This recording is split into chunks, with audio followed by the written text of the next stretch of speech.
reflexión y formación en torno a la didáctica del español como lengua extranjera. El tratamiento de la pronunciación es una de las tareas que debe asumir el profesor de español como lengua extranjera en su ejercicio pedagógico. Sin embargo, no es una tarea fácil, máxime cuando esta destreza no es tenida en cuenta de manera suficiente en la docencia de esta lengua por toda la complejidad, tanto teórica como metodológica que la envuelve. Particularmente, cuando los aprendientes de español tienen como lengua materna un código que no comparte un inventario fonético entre estos idiomas. Así, en el episodio de hoy, nos acompaña el profesor Javier Moreno. Él es licenciado en idiomas modernos, español e inglés, magíster en didáctica de las lenguas, magíster en lingüística y magíster en educación. Actualmente se desempeña como directivo y docente universitario de pregrado y posgrado en el campo de las ciencias del lenguaje, y es él quien abordará esa temática desde una perspectiva pedagógica orientada a profesores de español quienes enseñan esta lengua en distintos contextos y, seguramente, se han encontrado con algunas situaciones particulares a la hora de tratar el componente fónico y la pronunciación con estudiantes angloparlantes del noreste del Pacífico en los Estados Unidos. Soy Miguel García, maestrante en lingüística aplicada del español como lengua extranjera, su anfitrión, y desde este espacio les doy la bienvenida nuevamente a cada uno de ustedes a este nuevo episodio de su programa Reflexión y Formación en torno a la didáctica del español como lengua extranjera. Profesor Javier, muchas gracias por aceptar la invitación para hablar sobre el tratamiento de la pronunciación en la clase del español como lengua extranjera. Miguel y apreciados oyentes, un cordial saludo. Y espero que a través de este espacio podamos adentrarnos en el abordaje de la pronunciación en términos de fundamentos metodológicos prácticos para tratar esa temática tan relevante y compleja a la vez en lo que tiene que ver con la enseñanza del español como lengua extranjera. Una de las cuestiones que como docentes de L nos enfrentamos tiene que ver con el abordaje del componente fónico en cuanto al tratamiento de los sonidos vocálicos y consonánticos en L. Máxime cuando contamos con aprendientes norteamericanos particularmente provenientes de la costa pacífica. Por todo lo que ostenta esta variedad del inglés en particular, profesor, desde su experiencia, ¿qué podría compartirnos en torno a este particular? Bien, esta es una pregunta muy interesante y a la vez un tanto compleja. Trataré de dar respuesta de manera no tan pretenciosa. Inicialmente, es necesario tener presente que la variedad del inglés de la costa noroeste del Pacífico de los Estados Unidos es conocida como rótica. Esto es debido en gran parte a las particularidades que se presentan en esta variedad. Citaré solo algunas de ellas. Por ejemplo, la fusión vocálica entre la vocal abierta semiposterior y la vocal semiabierta posterior, que se pronuncian igual en esta variedad lingüística del inglés. También es notoria en esta variedad del inglés norteamericano la altura y tensión en el sonido vocálico casi abierto anterior. Además, la vocal semianterior casi cerrada se retrae sonando un poco más posterior. También la vocal posterior cerrada y el diptongo O presenta un proceso diferente, ya que se adelantan. Asimismo, esta variedad manifiesta un adelantamiento de las vocales posteriores, y esto es propio de los jóvenes de la costa oeste. Varios autores, como Friedland, por ejemplo, señalan que es característico de esta zona y de este grupo etario de hablantes. Y concluye, por ejemplo, que es una variedad del inglés americano rótico y que presenta una particularidad característica de los hablantes de esta lengua en los Estados Unidos. Por lo que nos acaba de comentar, entonces, esta variedad del inglés es bastante particular en los Estados Unidos y seguramente trabajar la competencia fónica del español en hablantes de esta variedad del inglés implica una cierta complejidad. ¿No es así, profesor? Tal como lo mencionas, la variedad rótica del inglés es muy particular. Es más, dentro de las realizaciones fónicas que requieren un trabajo específico en estos aprendientes, se registra el fonema español lateral palatal L, el cual no cuenta con un equivalente en el inventario fonético del inglés, razón por la cual los aprendientes oregonianos tienden a asimilarlo con el fonema palatal fricativo IE o el fonema inglés vibrante rótico por el fonema español alveolar vibrante simple o múltiple. Y esto permite ver esa marcada realización rótica constante en esta variedad del inglés.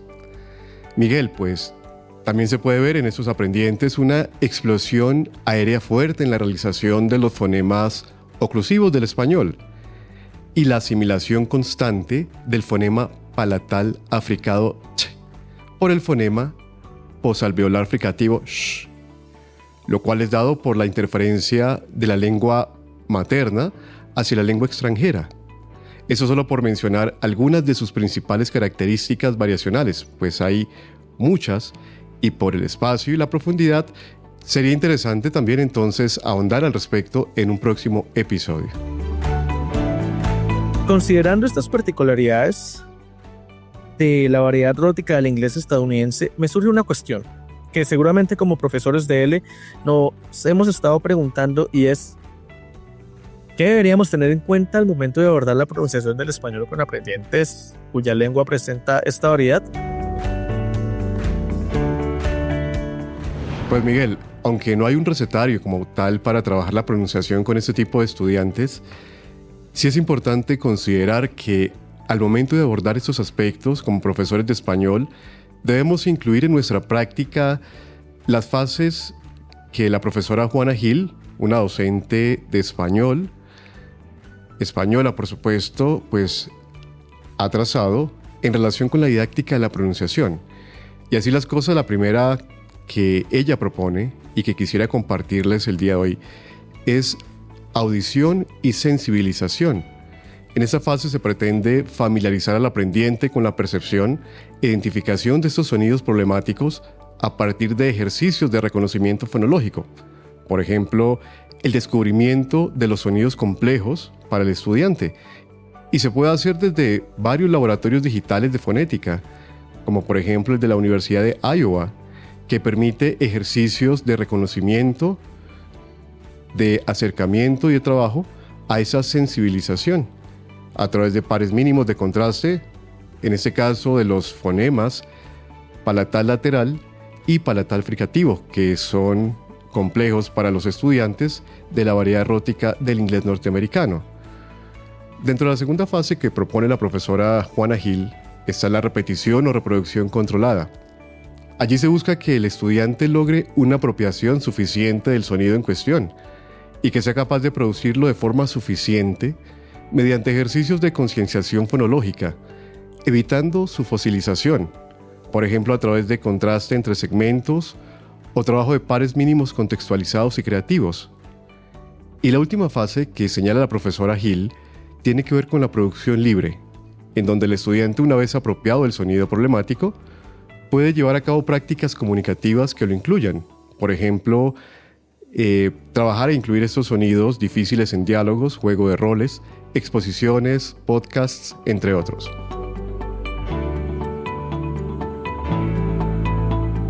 Profe Javier, muy pertinente todo esto que acaba de mencionar sobre las fases didácticas para trabajar la pronunciación de L, ya que permiten un trabajo mucho más sistemático en lo que tiene que ver con su tratamiento didáctico. Ahora bien, como es sabido, no solo la apropiación de los sonidos vocálicos y consonánticos son indispensables para el desarrollo de la competencia fónica en L. La acentuación juega un papel fundamental en esto. Entonces, cuéntenos, ¿qué se debe considerar al momento de enfrentarse con esta temática en la clase de español cuando hay aprendientes anglófonos de la variedad lingüística del inglés que se conoce como inglés rótico? Miguel, el tratamiento del acento en español como lengua extranjera con aprendientes oregonianos requiere un trabajo específico, ya que por las características de su variedad lingüística va a presentar particularidades en relación con el acento del español, especialmente con la localización y diferenciación tónica y átona de las palabras españolas. Para abordar la acentuación de manera integrada, se deben considerar, como mencionaba previamente, las fases que la profesora Juana Gil ha trazado. Sensibilización, inicialmente, en donde se busca una discriminación auditiva en términos de localización y diferenciación tónica y átona del acento contenido en las palabras, ya sea mediante ejercicios de marcación acentual a través de pares de palabras similares, te y te. También es bueno tener en cuenta la segunda fase, que es la repetición, en donde se presenta allí ese sonido y se pretende que el estudiante imite modelos de acentuación a través de prácticas controladas que integren significado y sentido de las palabras desde su acento. Ejemplo: se prohíbe fumar, se prohíbe fumar. Y práctica. En esta fase última, se busca que el aprendiente realice ejercicios de producción libre a tenor de la acentuación y sus desplazamientos en actividades comunicativas que involucren los distintos patrones acentuales abordados. Ejemplo de ello puede ser emplear palabras como ¿por qué?, en diálogos. También se puede hacer uso de aplicaciones digitales que faciliten la práctica de la acentuación en español. Y en el cajón les voy a dejar también ese link para que ustedes puedan ingresar y consultar allí esas aplicaciones que ustedes pueden tener como herramienta adicional. Qué interesante, profe Javier. Entonces, desde lo señalado, al integrar las fases de sensibilización, repetición y práctica, y al hacer uso de herramientas digitales, se puede potenciar la didáctica de la pronunciación y de paso lograr que nuestra práctica pedagógica en la enseñanza de L facilite el desarrollo de la competencia fónica en nuestros estudiantes. Profe Javier, si bien es cierto que dentro de la enseñanza de la pronunciación existen varios tipos que pueden facilitar su abordaje pedagógico, también lo es que es importante que los profesores de L los incorporen en sus procesos de enseñanza. Así entonces, ¿cuáles tipos de enseñanza de la pronunciación consideran necesarios que un profesor tenga en cuenta a la hora de trabajar el componente fónico en clase de L? Tal cual lo menciona, hay varios tipos de enseñanza de la pronunciación que deben ser considerados por el profesor de español. Estos tipos de enseñanza van a facilitar el quehacer docente en lo que se refiere al abordaje del componente fónico y a la pronunciación misma dentro y fuera del aula. Así entonces tenemos en primer lugar la enseñanza centrada en la pronunciación, la cual permite que el aprendiente se familiarice con el sistema fónico del español y que sea capaz de percibir y producir determinados sonidos de la lengua. Este tipo de enseñanza, Miguel, conlleva a las actividades capacitadoras, las cuales permiten que el aprendiente desarrolle la capacidad fónica de la lengua más que la comunicativa, todo un reto. Y esto puede hacerse a través de pares mínimos de contraste, relaciones entre imágenes y palabras, repeticiones o imitaciones, incluso lectura en voz alta, también aplica para este tipo de actividades.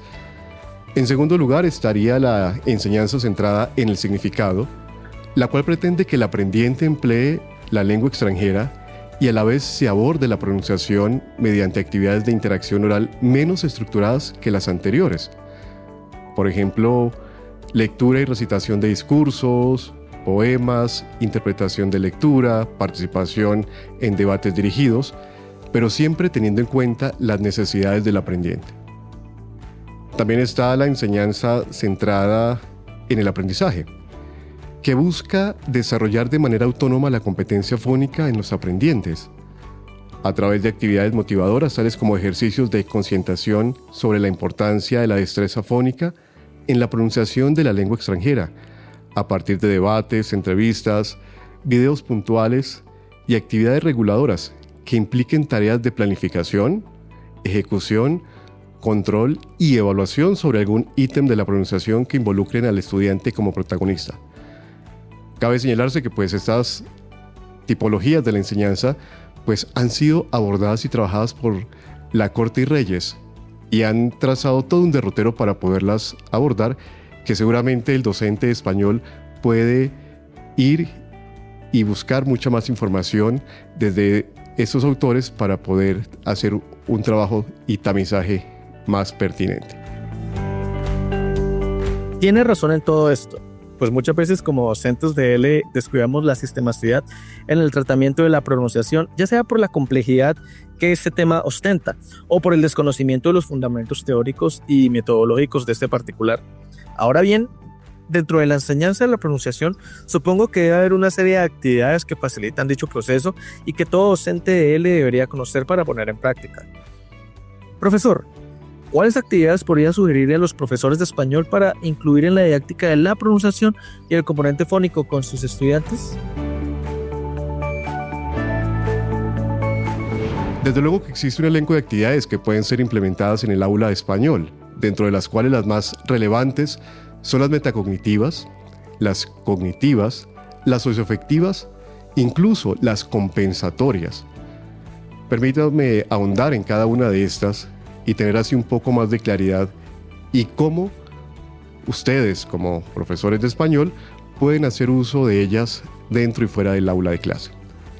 En primer lugar, las actividades metacognitivas. Estas van a brindar oportunidades a los aprendientes para fortalecer su autogestión de planeación, control y evaluación de la destreza fónica. Y algunos ejemplos pueden ser realizar grabaciones de lectura de textos en voz alta, donde pueden llevar a cabo estos mismos procesos de planear, controlar y evaluar la calidad fónica, en este caso el español como lengua extranjera. En segundo lugar, tenemos las actividades cognitivas, que permiten al estudiante conocer qué mediaciones le resultarán más útiles para trabajar la competencia fónica del español. Por ejemplo, mencionaría el uso de aplicaciones digitales para el trabajo autónomo de la pronunciación, como Speechling, que da comentarios personalizados, o Mondly, que permite prácticas interactivas. Y esto, pues, obviamente, va a redundar en ese trabajo, perfeccionamiento y potenciación de la competencia fónica de los estudiantes. Por su parte, las actividades socioafectivas van a aportar oportunidades para practicar la pronunciación de modo individual. Por ejemplo, cuando nos encontramos con películas subtituladas, páginas de internet especializadas en variedades de español, que de una u otra manera permite que el estudiante tenga un anclaje mucho más emotivo y social con la pronunciación, acentuación y componente fónico, en este caso el español. Y finalmente, Miguel, pues estarían las compensatorias, las cuales desde la Corte y Reyes van a procurar subsanar limitaciones provocadas por una insuficiente competencia fónica. Por ejemplo, solicitar repeticiones de algún ítem para lograr una mayor claridad en una conversación. Es importante también mencionar que cada una de estas actividades, Miguel y oyentes, deben estar en correspondencia siempre con las necesidades y particularidades de los aprendientes. Profe Javier, al escucharlo atentamente durante este episodio, muy seguramente así como lo hicieron los demás oyentes, he podido aprender algunas cuestiones sobre la didáctica de la pronunciación en él. También he clarificado algunas otras ideas que tenía en torno a esta temática y sobre todo me ha motivado para seguir indagando en el abordaje del componente fónico en la clase de español. Estamos llegando al final de nuestro episodio y cuando se tiene una conversación tan interesante como la de hoy, el tiempo pasa muy rápido. No quisiera terminar este espacio sin agradecerle por su participación y extenderle una invitación para que nos acompañe en una próxima oportunidad y así podamos seguir ahondando esa temática aquí en su programa Reflexión, información en torno a la didáctica del español como lengua extranjera. Muchas gracias, Miguel, por la invitación y a cada uno de los escuchas por su atención. Y claro que sí, nos encontraremos en una nueva ocasión para seguir trabajando, ahondando y reflexionando sobre este tema que es tan importante para nosotros como profesores de español.